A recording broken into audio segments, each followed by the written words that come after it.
Hello everybody, it's Mr. Leeks again here. Welcome back to our vocab sessions, our spelling/vocab session, where we're going to be looking at some keywords that's coming up in our next story, which is on page 8. And the story is called Bill's New Frock. But before we read the story, we're just going to look at some of those keywords.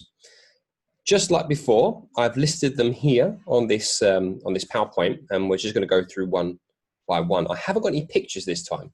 And the reason being is I'd like to show you a way that you can look up unfamiliar words independently at home. If you've got access to the internet, then the easiest way really is just to type that word into the search engine and see what comes up. Ideally, your parents will be supporting you with this. So the first word we have here is frock. And so if you open up your Internet Explorer and then you just simply type the word in, it should come up with the definition. If not, if you just go to images, it will also show you pictures. So from here we can clearly see that a frock, it looks like a dress. And if you go back to the definition, the dictionary definition, it says here, there you are, a woman or girl's dress. So a frock is a dress. The next word is baffled. Okay, so again, if you don't know what that word means, we simply type the word in and see what comes up. Again, the dictionary definition comes up first, and it says here to totally bewilder or perplex. If you don't know what bewilder means or perplex means, then again, we can look at the images, and there we are. We have a picture of somebody who is bewildered. It looks to me like they are, confused, I think is the word that I would understand. The next word here is attitude. Now, I have heard that word before. So attitude is like a thought or feeling about something. Sometimes if you type in that word to the search engine, it might not give you, a dictionary definition. In this case, it's giving you a website, which is not particularly helpful. If you scroll down, you might be able to see it. So here we are, a settled way of thinking or feeling. The dictionary definition comes up there. If you do get this, where words don't really help you with the images and you don't really understand, that's not really telling me what attitude means, you can use WordHippo, which is an amazing website. So WordHippo is a dictionary tool for children to use. So it can give you synonyms for or meanings of words. In this case, I'd like a meaning of the word attitude. And then it will come up with what an attitude means. It will give you the word class, and WordHippo is a really good website to use if simply typing that word in and looking up the image doesn't help. Another word is fiddly. So again, I'm going to use WordHippo this time because I've got it open to see what fiddly means.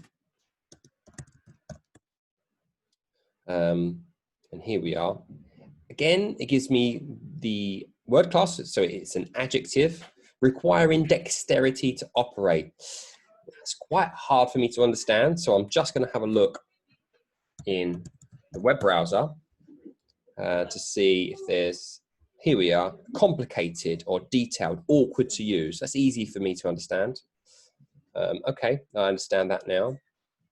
And I suppose if something's hard to use, then yeah, let's have a look at some of the images that would show. Yeah, not particularly helpful, some of those pictures. So you need to use a range of strategies. And always you could ask an adult in the house if that would help as well, if they're around. The next word is dismayed. So I'm just going to tell you that to be dismayed means that you are unhappy, you are deeply unhappy, that something's happened, that you didn't want it to happen, you feel dismayed. Planted, again, with lots of these words, you can look for the root word. And here we have the root word, which is plant, to plant. So this is a verb. And planted means that you can put a seed or a crop into that word we used last time, a crop, like wheat or vegetables. You can plant them because they are plants. It also can be used as a verb, to plant. So that's to place something. And then finally, we have the word muttered. Muttered means to talk or to say something. And often, if people are muttering, they are muttering quietly. What people would mutter to one another. Maybe in class, you've muttered to your friends. Okay, so I'm going to stop the share there. What I'd like you to do now is, just as before with the keywords, I'd like you to really try to remember the spelling. You can look at the word, cover, and then try to write that word in a sentence.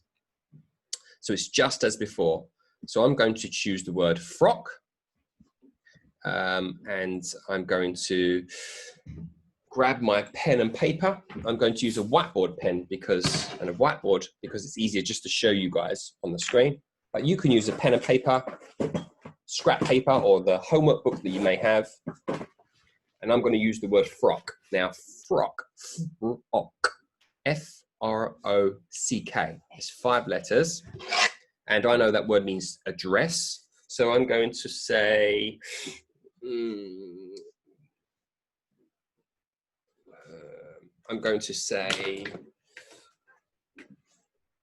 I wore my best frock. Okay, that's my sentence.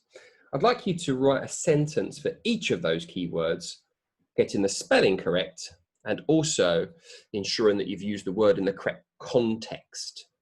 And that will really help you to understand some of the keywords that come up in the story. So good luck, everybody.